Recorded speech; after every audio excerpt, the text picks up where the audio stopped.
এই দুটো ইনসিডেন্টের পরে আমার মনে হয়েছে যে এনাফি জানাব, সময় এসেছে এই ধরনের লোককে সবক শেখানোর।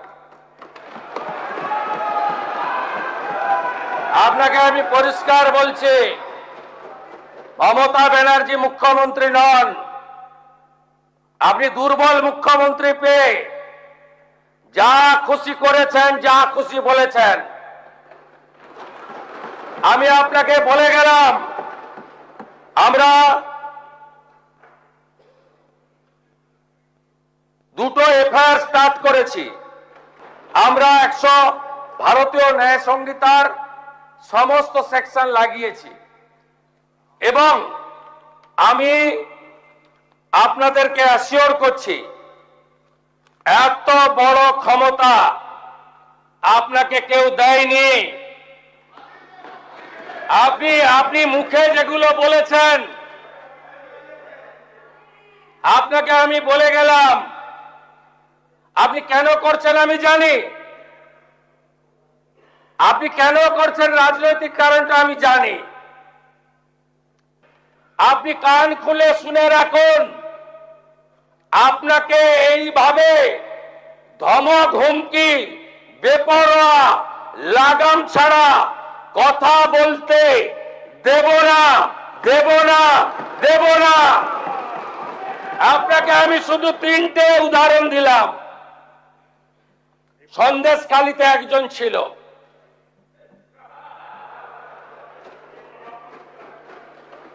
2024 পয়লা জানুয়ারি বলেছিল তৎকালীন বিরোধী দলনেতা এলে তার হাত কেটে পায়ে, পা কেটে হাতে লাগাবে আর চামড়া ছাড়িয়ে মেদিনীপুরে পাঠিয়ে দেবে। ওর অবস্থা কি হয়েছে সবাই দেখেছে। একই টোন ছিল। আরেকটা জীবনতলার গুন্ডা ক্যানিং ভারত, ওর অবস্থাও কি হয়েছে দেখতে পাচ্ছে সবাই। আরেকটা পুষ্পা ঝুঁকে গায়ে নেই,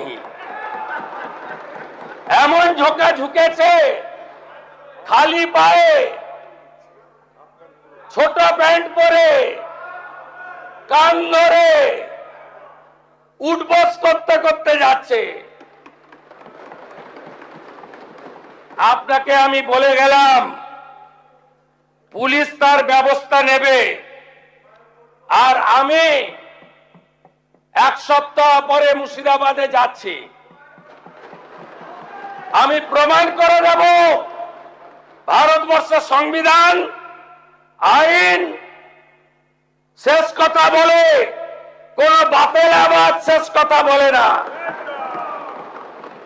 আপনাকে সংযত হওয়ার, সতর্ক হওয়ার, এই ধরনের কথা প্রত্যাহার করার এবং ভবিষ্যতে এই ধরনের কথা বলার আগে 25 বার ভাবার হুঁশিয়ারি দিয়ে আমি সবাইকে আশ্বস্ত করছি। আপনারা ভাবছেন কেস হয়েছে, অ্যাকশন কবে হবে? যারা ওকে ডেকেছিল এই সভাতে তাদেরকে আগে তুলব, তারপরে আপনার কাছে যাব। যা করার করব, আমি আশ্বস্ত করছি আপনাদের। আপনি ধরে রাখুন, এটা ওর শেষ বক্তব্য, ধরে রাখতে পারেন। এই সরকার আইনের শাসন প্রতিষ্ঠা করবে, গুন্ডাদের শাসন সমাপ্ত করবে, নিশ্চিন্ত থাকুন। সবাই ভালো থাকবেন, ধন্যবাদ। দর্শক শুনলেন, বিধানসভাতে আজকে এতটাই বিস্ফোরক হয়েছেন রাজ্যের মুখ্যমন্ত্রী শুভেন্দু অধিকারী। আসলে দুদিন আগেই হুমায়ুন কবির একটা মন্তব্য করেছেন, এর আগেও মন্তব্য করেছেন, তো যেটাকে নিয়ে খুবই ঝড় তৈরি হয়েছিল। নিশ্চয়ই শুনেছেন আপনারা দর্শক। আমি আজকে আরও একবার শোনাতে চাই এবং আমি যে ভিডিওটা করেছিলাম সেই দিন আমি বলেছিলাম যে মানে ওখানে হুমায়ুন কবির বলেছিলেন যে আমি মুখ্যমন্ত্রীকে এই কথা বলেছি। আমি বলেছিলাম যে মুখ্যমন্ত্রীকে বললেন আর তিনি কি শুনে চলে গেলেন? আদৌ বলেছেন না মিথ্যে কথা বলতে এসছেন বাজার গরম করার জন্য? তো আজকে মুখ্যমন্ত্রী দেখুন বিধানসভাতে কিভাবে সরব হয়েছেন। আমি দর্শক আপনাদেরকে ওই যে ভিডিওটা থ্রেড দেওয়ার যে ভিডিও সেটা একটু আপনাদেরকে শোনাই, ফের আমি তারপরে ব্যাখ্যাতে আসছি। দেখুন হুমায়ুন কবির কিভাবে মুসলিমদেরকে নিয়ে, মুসলিম একেবারে ডিরেক্টলি বলছেন, মুসলিমদেরকে নিয়ে রাস্তায় নামবো বলে এবং মুখ্যমন্ত্রীকেও মানব না, মানে এই ধরনের একটা কথা বলেছিলেন। দেখুন কি বলেছিলেন। এখানে এমন আস্ফালন করে বেড়াচ্ছে। তা আমি শুভেন্দু অধিকারীকে সেদিন বলেছি যে আপনি ভোটে জিতেছেন, আপনার দল জিতেছে, খুব ভালো কথা, কিন্তু মুর্শিদাবাদে আস্ফালনটা একটু কম করতে বলেন। আমি যেদিন ময়দানে মুসলমানদের নিয়ে নেমে যাব না, সেদিন এমন সাটা ভাঙা মাছ শুরু করব যে আপনাদের পতাকা বহন করার লোক থাকবে না। কেস ওরকম কেস আমাদের বহুবার জেল খাটা আছে।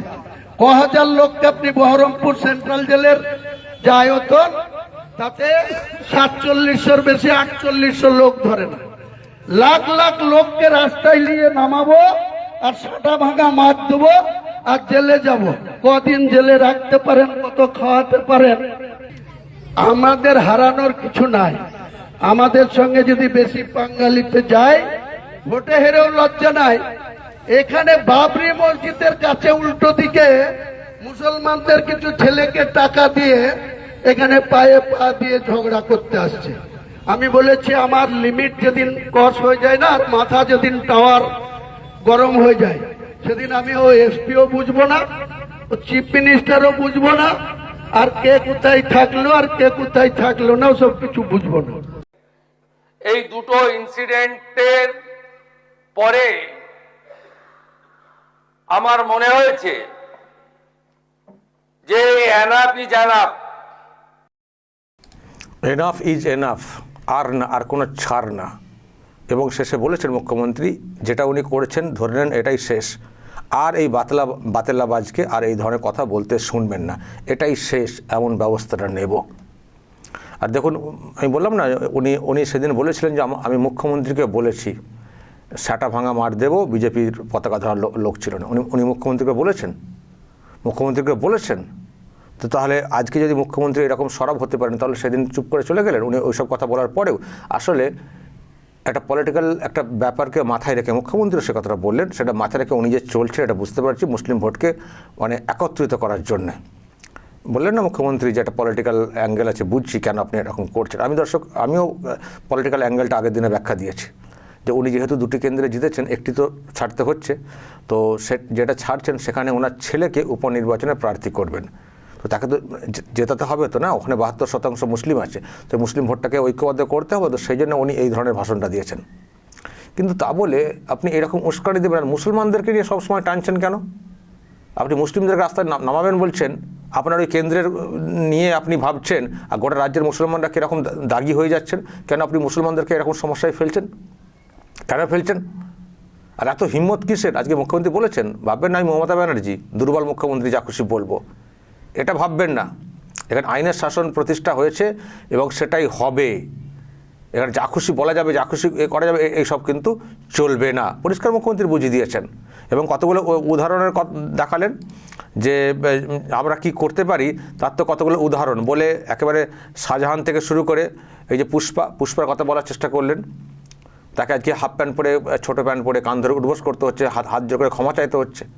আর দুজনকে যে ইঙ্গিতটা করলেন, একটা শাহজাহান আর একটা হচ্ছেন শওকত মোল্লা, খুব ভাষণ দিতেন, সব তাদের কী অবস্থা এখন, সব কী অবস্থা।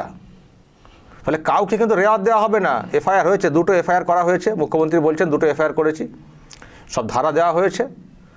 ভাববেন না যে কোনো অ্যাকশন হবে না, অ্যাকশন হবে। আগে যারা ওনাকে ডেকেছিলেন তাদেরকে ধরবো, তারপর ওনার কাজ পর্যন্ত যাব। তবে মুখ্যমন্ত্রী পরিষ্কার বক্তব্য, যা হয়ে গেছে এটাই শেষ। দেখুন মুখ্যমন্ত্রীকে আমি কতগুলো বিষয় দেখছি যেগুলো বলছেন, উনি কিন্তু রাখছেন এবং সত্যিই চেঞ্জ হয়ে যাচ্ছে। পাক সার্কাসে যখন একটা ঘটনা ঘটলো বলতে ক্ষোভ বিক্ষোভ দেখানো হচ্ছিল, পুলিশকে পাথরবাজি করা, উনি পরদিন ওখানে গিয়ে বলে এসেছিলেন এটাই ফার্স্ট, এটাই লাস্ট। এরপর যদি এই এলাকায় এরকম করে ক্ষোভ বিক্ষোভ হয় তাহলে আমার থেকে খারাপ মুখ্যমন্ত্রী পুলিশ মন্ত্রীরা কাউকে দেখবেন না, এতটাই কঠোর হব সেটা বলেছিলেন। ফলতাতে ওই রকম হলো। জাহাঙ্গীরের ওয়াইফ আবার রাস্তায় নামলেন, তারপর এমন হুঁশিয়ারি দিয়ে এলেন এবং ব্যবস্থাটা নিয়ে দেখালেন। আশা করি ফলতাও চ্যাপ্টার ক্লোজ। ফলতাও দেখবেন আর কোনোদিন ওই রকম ক্ষোভ বিক্ষোভ হবে না।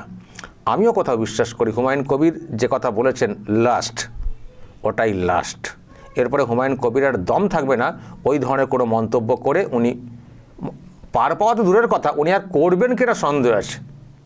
হুমায়ুন কবিরের সেই আস্ফালন, সেই জামানা, সেই পলিটিক্যাল যে ওনার কৌশল এন্ড, ওরকম উস্কে কিন্তু কিছু করা যাবে না। আর মারাত্মক কথা বলেছেন না, বলছে হেরে গিয়ে এখানে, আরে আপনার এলাকায় হারতে পারে বিজেপি, গোটা রাজ্যে বিজেপি জিতেছে, বিজেপির সরকার এসছে, বিজেপির সরকার এসছে, আবার তারা আপনার থেকে ছোট হয়ে গেলেন নাকি?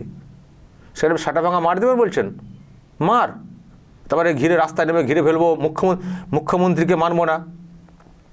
আমি তো ক্ষমা চাওয়ার কথাটা শুনছিলাম, ক্ষমা চাইতে এরকম এই যে অন্যায় করেছেন ক্ষমা চাওয়া বলতে শুধু মুখে ক্ষমা চাইলে তো হবে না, আইন মোতাবেক ব্যবস্থা হবে। আবার হুমায়ুন কবিরের একটা রিয়াকশন দেখছিলাম যে আমি তো পলিটিক্যালি বলেছি, আমি সরকারকে কিছু বলেছি, আমি তো পলিটিক্যাল কথা বলেছি, সরকারকে কিছু বলিনি।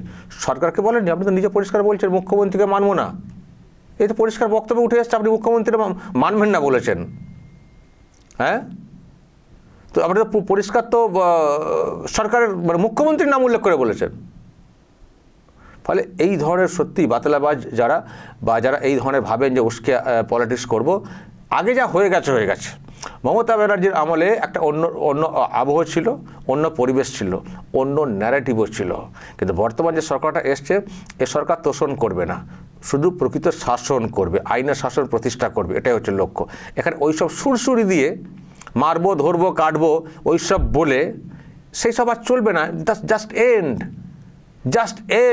এবং গুন্ডা দমন আইনের যে বিষয়টা, এই যে যারা এই ধরনের লোক, যারা গুন্ডা, যারা এই ধরনের বিষয়গুলোকে মানে করে থাকেন, উস্কানি দেওয়া, আরও অনেক মানুষকে সংগঠিত করে গণ্ডগোল পাকানো, এদের বিরুদ্ধে কঠোর ব্যবস্থা নেওয়ার জন্য তো আইন করা হচ্ছে না, গুন্ডা দমন আইন। ধরি 1 বছর, চলো দেখি কত দম আছে।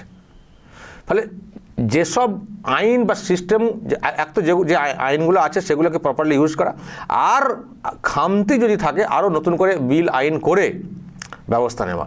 লক্ষ্য কিন্তু একটাই, আইনের শাসন প্রতিষ্ঠা করা, আইনের শাসন প্রতিষ্ঠা করা। তো সেটা মুখ্যমন্ত্রী করতে চাইছেন, সবাইকে আশ্বস্ত করেছেন যে অভিযোগ হয়েছে, ব্যবস্থা হবে, আর এইসব আর চলবে না, জাস্ট চলবে না। এনাফ ইজ এনাফ, যা হয়ে গেছে শেষ। আগের মুখ্যমন্ত্রী আর নেই, নতুন সরকার এসছে, নতুন মুখ্যমন্ত্রী এসবকে রেয়াত করবে না, পরিষ্কার বুঝিয়ে দিয়েছেন আজকে তার বক্তব্যে। দর্শক বলবেন যদি আপনাদের এই নিয়ে আর কিছু বলার থাকে, মুখ্যমন্ত্রীর যে অবস্থান সেসব নিয়ে আপনাদের মতামত থাকতে পারে, যা বলার বলবেন এবং নজর রাখবেন আরামবাগ টিভিতে।